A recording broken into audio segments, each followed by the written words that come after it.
3 स्त्रियों को तुलसी माँ को जल क्यों नहीं देना चाहिए? वह कौन सी स्त्रियां हैं जिन्हें जल देना वर्जित है?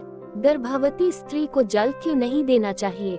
विधवा स्त्री जल नहीं दे सकती है और अपवित्र वस्त्र धारण करने वाली स्त्री तुलसी माँ को जल नहीं दे सकती है।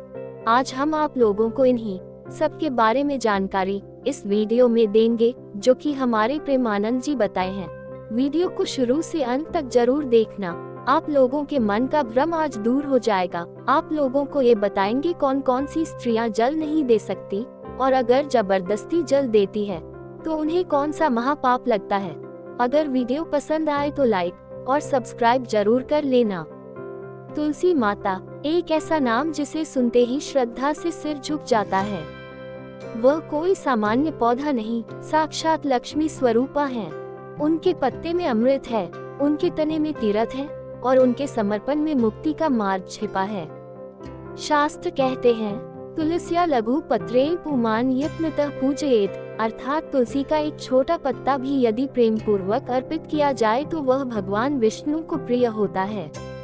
तुलसी माता का जल अर्पण करना केवल एक कर्मकांड नहीं, ये साक्षात तप, भावना और साधना है। परंतु हर साधना की एक मर्यादा होती है, एक सीमा होती है। जब वह सीमा पार होती है तो पुण्य की जगह पाप भी हो सकता है। यही कारण है कि कुछ विशेष परिस्थितियों में कुछ स्त्रियों को तुलसी को जल नहीं देना चाहिए।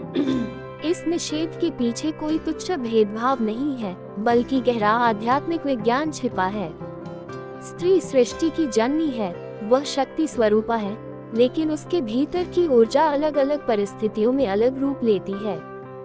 हर स्थिति में उसकी ऊर्जा तुलसी माता की ऊर्जा से मेल खाए, यह आवश्यक नहीं। इसी कारण शास्त्रों में यह विशेष निर्देश आया है कि 3 प्रकार की स्त्रियां तुलसी को जल न दें। कौन है ये 3 स्त्रियां और क्यों नहीं देना चाहिए उन्हें जल? आज हम इन्हीं रहस्यों से पर्दा उठाएंगे, प्रेमानंद जी महाराज की शैली में भाव से भरकर। 1. रजस्वला स्त्री मासिक धर्म में को तुलसी जल न देने का कारण। यह न तो अपवित्रता है, न ही सामाजिक भेदभाव, ये शुद्ध ऊर्जा विज्ञान है। रजस्वला स्त्री उस समय अपवित्र नहीं बल्कि ऊर्जा विहीन होती है। उसका शरीर विश्राम की मांग करता है। जब वह तुलसी को जल अर्पित करती है तो उसके शरीर की थकी ऊर्जा तुलसी माता की तीव्र ऊर्जा से टकरा जाती है। इससे न केवल साधना बाधित होती है, बल्कि स्त्री को शारीरिक कष्ट भी हो सकता है। 2. गर्भवती स्त्री क्यों नहीं दे सकती तुलसी को जल? गर्भावस्था एक अत्यंत कोमल स्थिति होती है। शिशु की चेतना अत्यंत संवेदनशील होती है। तुलसी सेवा से उत्पन्न होने वाली ऊर्जाएं कभी कभी गर्भस्थ शिशु की मानसिक अवस्था को विचलित कर सकती हैं। यही कारण है कि गर्भवती स्त्री से पूजा, यज्ञ और विशेषतः तुलसी सेवा से बचने की सलाह दी जाती है।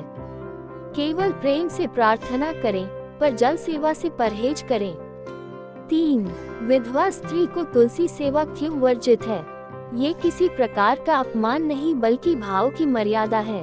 तुलसी सेवा में 16 श्रृंगार, प्रेम और जीवन ऊर्जा की प्रधानता है। विधवा स्त्री जो वैराग्य की स्थिति में हो, वह इन भावों के साथ न्याय नहीं कर सकती। तुलसी माता स्वयं लक्ष्मी स्वरूपा है, उन्हें वही सेवा प्रिय है जो संपूर्ण भाव और संकल्प के साथ की जाए। विधवा स्त्री तुलसी के समीप बैठकर जप करें, पर जल सेवा से बचें। 4. क्रोध या अशांति की अवस्था में स्त्री को जल नहीं देना चाहिए। क्रोधित मन विकारों से भरा होता है। ऐसे में तुलसी सेवा करने से जल के माध्यम से अशुद्ध ऊर्जा तुलसी माता तक पहुंचती है। इसलिए शास्त्र कहते हैं, शांत मन से किया गया पूजन ही फल देता है। 5. मानसिक पीड़ा से ग्रस्त स्त्री का तुलसी सेवा में निषेध। जब मन दुखी हो, भावनाएं अशांत हो, तब साधना में मन नहीं लगता। ऐसे में जल अर्पण के पीछे भावना शुद्ध नहीं रह जाती। तुलसी माता भावना की देवी है, भावना के बिना सेवा अधूरी है। 6. अपवित्र वस्त्र या शरीर से तुलसी सेवा वर्जित। जिस तरह देवता की मूर्ति को स्पर्श करते समय शुद्धता चाहिए, वैसे ही तुलसी सेवा में भी बाह्य शुद्धता आवश्यक है। स्नान के बिना या गंदे वस्त्रों में सेवा नहीं करनी चाहिए। 7. अनावश्यक बोलचाल या मोबाइल पर बातें करते हुए जल सेवा से बचना चाहिए। तुलसी सेवा एक तप है, ये ध्यान की अवस्था है। इसमें चंचलता नहीं होनी चाहिए। यदि सेवा के समय मन और शरीर इधर उधर हो तो उसका कोई फल नहीं मिलता। 8. तुलसी को जल अर्पण करते समय संकल्प की पवित्रता क्यों जरूरी है? संकल्प वह बीज है जिससे साधना का वृक्ष उगता है। बिना संकल्प जल केवल पानी रह जाता है, पर यदि संकल्प शुद्ध हो तो वही जल अमृत बन जाता है।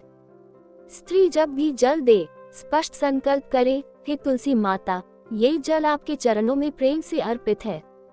9. शिव या विष्णु व्रत का उल्लंघन करने वाली स्त्री को तुलसी सेवा से क्यों बचना चाहिए? तुलसी माता भगवान विष्णु को प्रिय हैं। यदि किसी स्त्री ने व्रत नियम तोड़े हों तो उसकी ऊर्जा असंतुलित होती है। ऐसे में उसकी सेवा अधूरी मानी जाती है। 10. मासिक धर्म उपरांत शुद्धि के बाद ही सेवा क्यों आवश्यक है?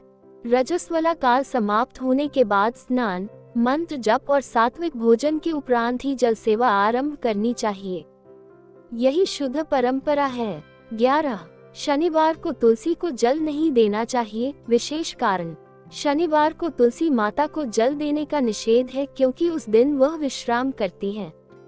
ये नियम सभी स्त्रियों और पुरुषों के लिए है। उस दिन दीप जलाएं पर जल न चढ़ाएं। 12. अपराह्न दोपहर बाद जल सेवा वर्जित क्यों? दोपहर के बाद तुलसी माता विश्राम की अवस्था में होती हैं। उस समय उनका ऊर्जा क्षेत्र बंद रहता है। जल सेवा केवल प्रातः और संध्या समय ही फलदायी होती है। 13. अशुद्ध रसोई या मांसाहारी भोजन करने के बाद तुलसी सेवा निषिद्ध। जिस स्त्री ने मांसाहार किया हो उसे उसी दिन तुलसी सेवा नहीं करनी चाहिए। तुलसी माता अत्यंत सात्विक हैं। उनका स्थान वैष्णव है। 14.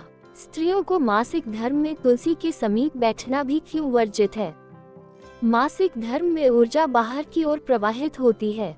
तुलसी माता की ऊर्जा भीतर की ओर खींचती है। यह विरोधाभास संतुलन को बिगाड़ देता है। यही कारण है कि केवल दूर से ही नमस्कार करना उचित है। 15. किन स्त्रियों को तुलसी जल देने का विशेष अधिकार है? जो कन्याएं व्रती हों, संयमित जीवन जीती हों, सात्विक आहार विहार रखती हों, वे तुलसी सेवा के लिए विशेष योग्य मानी गई हैं। ऐसी कन्याओं द्वारा अर्पित जल अत्यंत फलदायक होता है। तुलसी सेवा में कोई छोटा बड़ा नहीं, केवल भावना का मोल है। लेकिन भावना के साथ यदि नियम का पालन हो तो वह फल 1000 गुना बढ़ जाता है। 3 स्त्रियां रजस्वला, गर्भवती और विधवा केवल विश्राम की स्थिति में होती हैं। उनका अपमान नहीं बल्कि उनकी रक्षा है ये निषेध। तुलसी माता की सेवा संयम से करें, नियम से करें, श्रद्धा से करें, वही सच्चा पूजन है। उम्मीद करती हूँ ये जानकारी आप लोगों को बहुत पसंद आई होगी। पसंद आए है तो कमेंट में राधे राधे श्री हरि जरूर लिखें।